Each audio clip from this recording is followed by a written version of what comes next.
এই যে coat unquote বলছেন যে 25,000 টাকা দিয়েছে, তা 25,000 টাকা যদি 25,000 টাকার উকিলকে আটকাতে তারপরেও পারেননি, কত টাকা খরচা করেছেন? কত টাকা খরচা করেছেন জনগণের ট্যাক্সের টাকা? তারপরেও সিবিআই তদন্ত আটকাতে পারেননি। তারপরে ফিরদৌস শামীম যে মামলা তৈরি করেছিল সেই মামলায় অন্য অর্ডার আনতে পারেননি কেন? আমি আগেও বলেছিলাম ও বিশ্বের সেরা আইনজীবীকে নিয়ে আসুন, 1000 কোটি টাকা ফিস দিন, সাদা খাতা কখনো ভর্তি খাতা হতে পারে না। আপনি জয় যুক্তি দিন, সাদা খাতা ভর্তি খাতা হবে নাকি? ও কত বড় আইনজীবী হবে? 1000 কোটি টাকা দিয়ে আইনজীবী আনুন, সাদা খাতা ভর্তি খাতা হবে না। ফিরদৌস শামীমের স্ট্রেংথ হচ্ছে ফিরদৌস শামীমের মামলার যে মেরিট, মামলার যে তথ্য। এখন দেখছে ফিরদৌস শামীম এই মামলার তথ্যগুলো ফিরদৌস শামীম সেটা আদালতের সঠিকভাবে প্লেস করছে, তাই ফিরদৌস শামীমকে অ্যাটাক করতে হবে। করে লাভ হবে না। ও যাই বলুন, আগেও বলেছি চাকরি বাতিল হবে, এখনো বলছি চাকরি বাতিল হবে। আগেও বলেছি গোটা ক্যাবিনেট জেলে যাবে, এখনো বলছি গোটা ক্যাবিনেট জেলে যাবে। আগেও বলেছি মমতা জেলে যাবে, এখনো বলছি মমতা জেলে যাবে। একদম চ্যালেঞ্জ ছুড়ে দিচ্ছেন ওপেন ক্যামেরা। ওকে শুধু তাই না, ওকে বলছি যে ও বলুক যে এই মামলায় মমতা বাঁচার জন্য কত টাকা খরচা করেছে, রাজ্য সরকার কত টাকা খরচা করেছে জনগণের ট্যাক্সের টাকা। 16 জুলাই মামলা আছে, এটা তো এসএসসি, তাছাড়াও প্রাইমারি আছে, আপার প্রাইমারি আছে, অনেক কিছু আছে।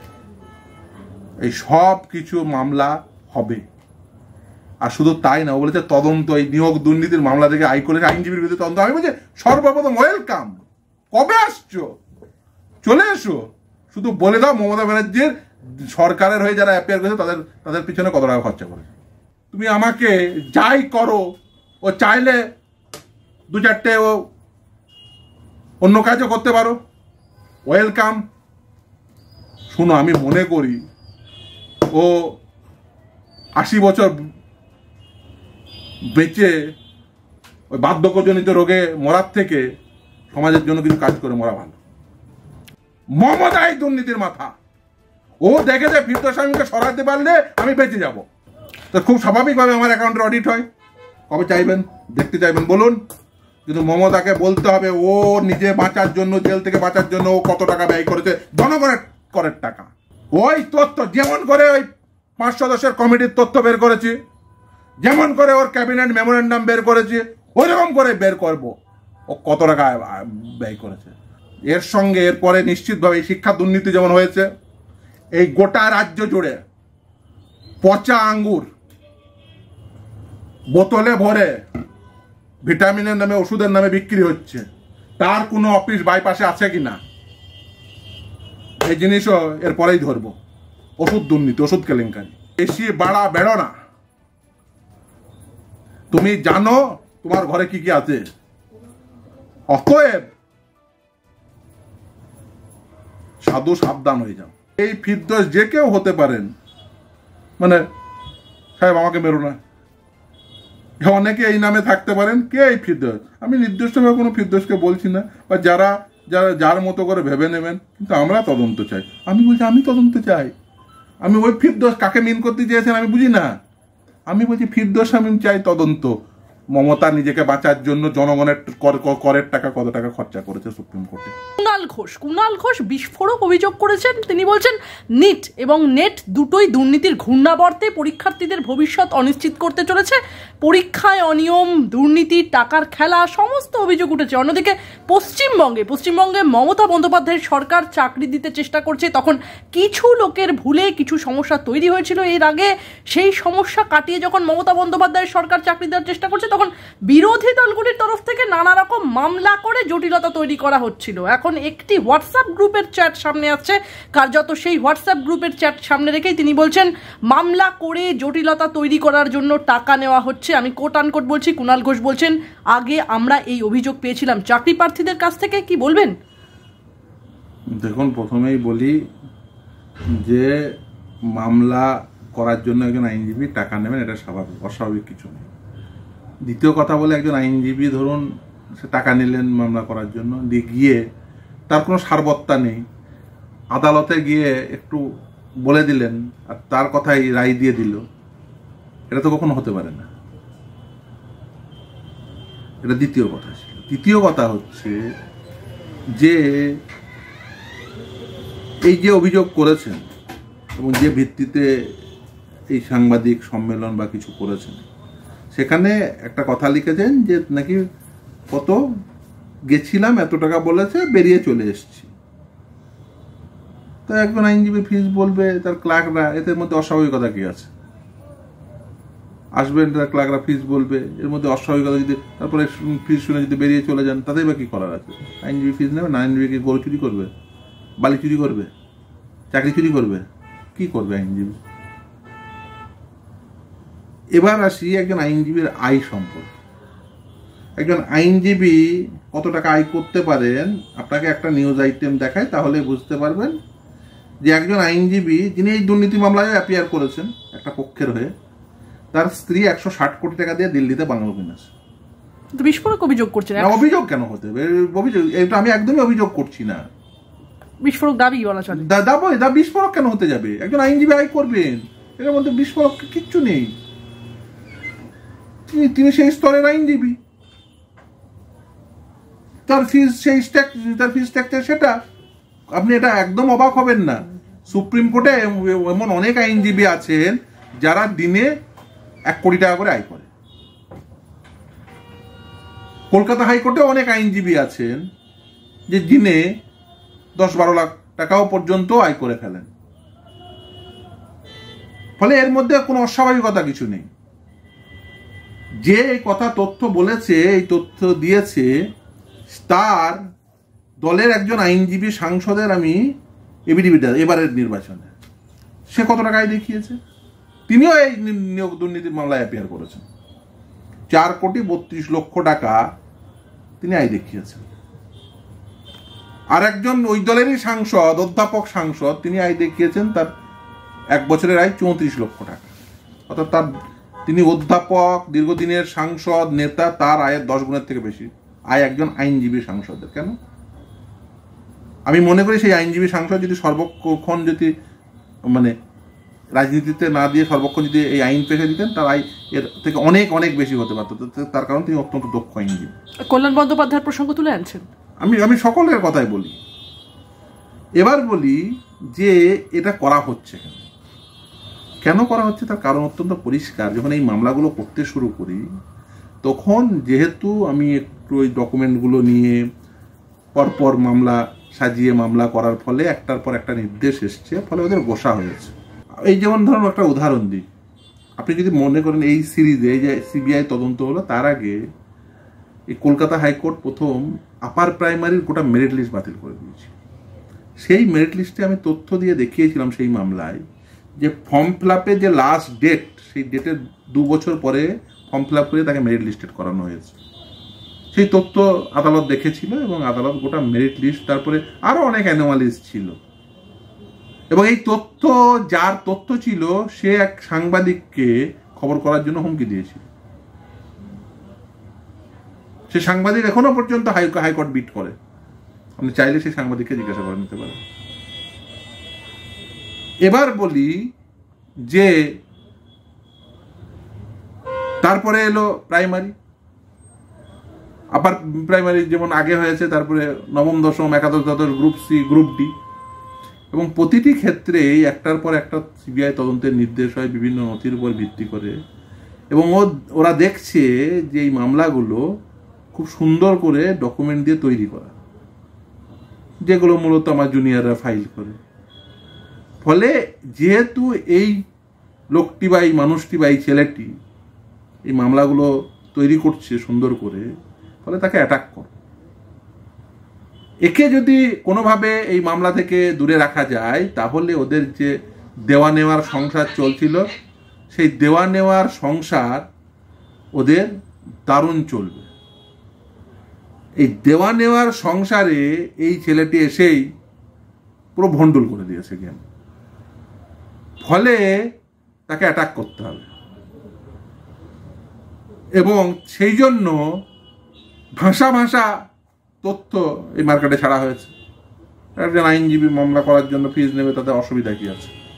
সে যদি সব মামলা বিনা পয়সা করবে, তাহলে তাকে তো ওই গরু চুরি না হয়, বালি চুরি না হয়, চাকরি চুরি করতে হবে, না তিরপল চুরি না হয়, চাল চুরি করতে হবে। সামাজিক দায়ী দায়িত্ব আছে। 10টা ফিজের মামলা করি, 4টে বিনা পয়সার মামলা করি। এই যে সুপ্রিম কোর্ট যাচ্ছি, কতজন কত টাকা ফিজ দেয়? যাদের মামলায় অ্যাপিয়ার করে, যেহেতু ফিজই বলেছে, যাদের মামলায় অ্যাপিয়ার করে একটার পরে একটা অ্যাপিয়ারেন্স হয়েছে, আপ টু সুপ্রিম কোর্ট পর্যন্ত গেছি, কত টাকা ফিজ দিয়েছে? এটা বলার দরকার ছিল না। আমি কোনো উন্মাসের কথা থেকে বলছি না এসব। একটাই কারণে বলছি, কারণ বলতে বাধ্য করছে। একটা কিছু ভাসিয়ে দিয়ে কাউকে কালিমা লিপ্ত করছেন, করার চেষ্টা করছেন। আমার শুধু কতগুলো চ্যালেঞ্জ থাকবে। বলছেন তদন্ত করতে আসবো, তো তদন্ত করা প্রয়োজন। আমি বলছি তদন্ত করতে আসুন। আমার চেম্বারে আপনিও আসেন, দেখেছেন আমার চেম্বার কিভাবে মক্কেল যারা আসে তাদের মেনটেন। আমার চেম্বারে 2টো খাতা আছে, এক ভিজিটার্স খাতা, বাইরে আমার ক্লার্করাকে যে আসে তার নাম এবং ফোন নাম্বার, আর আমার চেম্বারটা পুরো সিসি ক্যামেরা দিয়ে ঘেরা, অর্থাৎ যে আসে তার তথ্য থাকে। তারপরে যারা মামলা দিয়ে যায় তাদের প্রত্যেকের তথ্য রেজিস্টার খাতায় অন্তর্ভুক্ত থাকে। কত কি মামলা, কত টাকা দিয়ে গেছে, তার ফোন নাম্বার কত, সবটাই থাকে। এরপরে বলি যে বলছেন মমতা ব্যানার্জি দলের মুখপাত্র যে তদন্ত হবে দুর্নীতির মামলায়। তা দুর্নীতির মামলায় তদন্ত করুন। একদিকে মমতা ব্যানার্জি মাঝে বসুন, একদিকে আমাকে বসান, আর একদিকে সেই সমস্ত লোকদের বসান যাদের রাজ্য সরকার অ্যাপয়েন্ট করেছে। রাজ্য সরকার টোটাল কত খরচা করেছে আমি জানতে চাইছি। এই নিয়োগ দুর্নীতির মামলায় রাজ্য সরকার টোটাল কত টাকা খরচা করেছে? আগে ওপেন চ্যালেঞ্জ করছেন রাজ্য সরকারকে, মমতা ব্যানার্জিকে করছে। মমতা ব্যানার্জির ধক থাকলে বলুক যে এই মামলায় কত টাকা খরচ হয়েছে। আমি ওপেন চ্যালেঞ্জ করছি অভিষেক বন্দ্যোপাধ্যায়কে, বলুক তার মামলায় সে কত টাকা ফিস দিয়েছে, সেই ফিস কোথা থেকে এসছে। আমি ওপেন চ্যালেঞ্জ করছি এই যে বিভিন্ন মামলায় কত টাকা করে ফিস দেওয়া হয়েছে। এই যে দুর্নীতি মামলায় দেখুন, একজন প্রাইভেট, আমরা তো অ্যাপিয়ার করি প্রাইভেট পার্টিসদের হয়ে, প্রাইভেট পার্টি আমাকে এনগেজ করেছে, কিন্তু সরকার যাকে এনগেজ করেছে সেটা পাবলিক মানি। কত টাকা ব্যয় করেছেন? এই যে কোট আনকোট বলছেন যে 25,000 টাকা দিয়েছে, তা 25,000 টাকা যদি 25,000 টাকার উকিলকে আটকাতে তারপরেও পারেননি, কত টাকা খরচা করেছেন? কত টাকা খরচা করেছেন জনগণের ট্যাক্সের টাকা? তারপরেও সিবিআই তদন্ত আটকাতে পারেননি। তারপরে ফিরদৌস শামীম যে মামলা তৈরি করেছিল সেই মামলায় অন্য অর্ডার আনতে পারেননি কেন? কারণ দুর্নীতি করেছিলেন। আমি আগেও বলেছিলাম ও বিশ্বের সেরা আইনজীবীকে নিয়ে আসুন, 1,000 কোটি টাকা ফিস দিন, সাদা খাতা কখনো ভর্তি খাতা হতে পারে না। ফিরদৌস শামীমের স্ট্রেংথ হচ্ছে ফিরদৌস শামীমের সততা, ফিরদৌস শামীম যে মামলা নিয়ে গেছে সেই মামলার সত্যতা। আপনি জয় যুক্তি দিন, সাদা খাতা ভর্তি খাতা হবে নাকি? কত বড় আইনজীবী হবে? 1,000 কোটি টাকা দিয়ে আইনজীবী আনুন, সাদা খাতা ভর্তি খাতা হবে না। ফিরদৌস শামীমের স্ট্রেংথ হচ্ছে ফিরদৌস শামীমের মামলার যে মেরিট, মামলার যে তথ্য। এখন দেখছে ফিরদৌস শামীম এই মামলার তথ্যগুলো ফিরদৌস শামীম সেটা আদালতের সঠিকভাবে প্লেস করছে, তাই ফিরদৌস শামীমকে অ্যাটাক করতে হবে।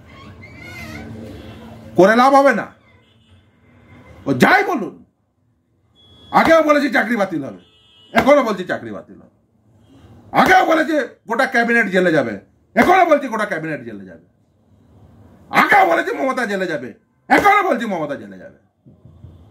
একদম চ্যালেঞ্জ ছুড়ে দিচ্ছেন ওপেন ক্যামেরা। ওকে শুধু তাই না, ওকে বলছি যে ও বলো যে এই মামলায় মমতা বাঁচার জন্য কত টাকা খরচা করেছে, রাজ্য সরকার কত টাকা খরচা করেছে জনগণের ট্যাক্সের টাকা।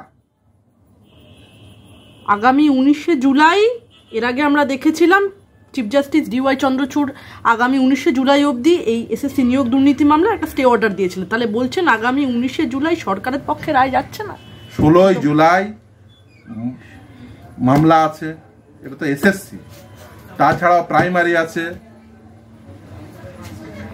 আপার প্রাইমারি আছে, অনেক কিছু আছে। এই সব কিছু মামলা হবে। আর শুধু তাই না, ও বলেছে তদন্ত, এই নিয়োগ দুর্নীতির মামলা থেকে আইনজীবীর বিরুদ্ধে তদন্ত। আমি বলছি সর্বপ্রথম ওয়েলকাম, কবে আসছো, চলে এসো, শুধু বলে দাও মমতা ব্যানার্জির সরকারের হয়ে যারা অ্যাপিয়ার করেছে তাদের পিছনে কত টাকা খরচা করেছে, কবে আসছো। আর আমি তো ফিরদৌস শামীম তো তথ্য নিয়ে রেডি, শুধু মমতা ব্যানার্জিকে বলো যে কত টাকা ফিজ ও দিয়েছে ওর নিজের জেল থেকে বাঁচার জন্য। তাহলে ক্যাম্পেইন কলিং মিডিয়ার মাধ্যমে আপনি প্রশ্ন ছুড়ে দিচ্ছেন একদম রাজ্য সরকারকে, বলা যায় রাজ্য সরকারকে, আমি মমতাকে বলছি, মমতাই দুর্নীতির মাথা। ও দেখেছে ফিরদৌস শামীমকে সরাতে পারলে আমি বেঁচে যাব। কারণ এই তথ্য ও যে ওই ক্যাবিনেট মেমোরেন্ডাম থেকে শুরু করে 5 সদস্যের কমিটির মেমোরেন্ডাম ফিরদৌস শামীম দেখিয়েছে। আমি তো বলেছি যে মমতা গিয়ে এই যে 5 সদস্যের কমিটি তো মমতার মস্তিষ্ক প্রসূত, এটা ফিরদৌস শামীম বলেছে, অন্যকে বলেনি তো। ও দেখছে এ থাকলে তো গন্ডগোল, এ তো সবটাই জানে। ও মমতা দেখছে ফিরদৌস যেহেতু সব জানে, তাই ওকে লেলিয়ে দিয়েছে, ফিরদৌসের বিরুদ্ধে দুটো বল, চাইলে কিছু কর, তুমি আমাকে যাই করো। ও চাইলে 2-4টে ও অন্য কাজও করতে পারো, ওয়েলকাম। শুনো, আমি মনে করি ও 80 বছর বেঁচে ওই বার্ধক্যজনিত রোগে মরার থেকে সমাজের জন্য কিছু কাজ করে মরা ভালো। কুণাল ঘোষের দাবি রয়েছে 2014 বঞ্চিত টেট পাস হাওড়া বলে একটি গ্রুপ রয়েছে, সেখানে এক আইনজীবীর নাম বিশেষত আমি বলছি তো, আমি যদি কেউ আসে আমার চেম্বারে এবং যদি আমার ক্লার্করা তাকে ফিস বলে, তার মধ্যে অস্বাভাবিকতা কি আছে? আর আমার চেম্বারে কে আসে না আসে তার জন্য তো আমি বললাম যে মানে একদিকে সিসি ক্যামেরা আছে, সেরকম তার সঙ্গে ভিজিটার রেজিস্টারও আছে, যে কে এসছে, কেন এসছে। শুধু তাই না, মামলা দেওয়ার পরে এই যে কে মামলা দিয়েছে, তার ফোন নাম্বার কত, কি মামলা করেছে, কত টাকা দিয়েছে, তাও রেজিস্টার মেনটেন হয়।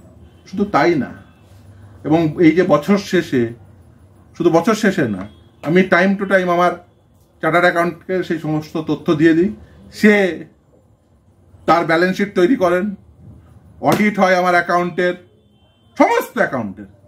আমি হিসাব নিজে করিও না, আমি নিজে আমার চেম্বারে আপনারা তো আসেন, দেখেন যে আমার ক্লার্করা সব দেখে, আমার জুনিয়র অ্যাডভোকেটের রেকর্ড দেখে, আমি গিয়ে মামলা করি। আমার অত সময় ইয়ে করে ওই হিসাব করব, আর সময় থাকলে আমি আইনত পারি না, কারণ একজন চার্টার্ড অ্যাকাউন্টেন্ট রাখতেই হবে একটা সার্টেন আয়ের পরে আপনাকে অ্যাকাউন্টের অডিট করাতে হয়। তো খুব স্বাভাবিকভাবে আমার অ্যাকাউন্টের অডিট হয়। কবে চাইবেন, দেখতে চাইবেন বলুন। কিন্তু মমতাকে বলতে হবে ও নিজে বাঁচার জন্য, জেল থেকে বাঁচার জন্য ও কত টাকা ব্যয় করেছে, জনগণের করের টাকা কত টাকা দিয়েছে ও, মমতাকে বলতে হবে। তা যদি না বলে, আমরাও জানি কি করে বের করতে হয় সে তথ্য।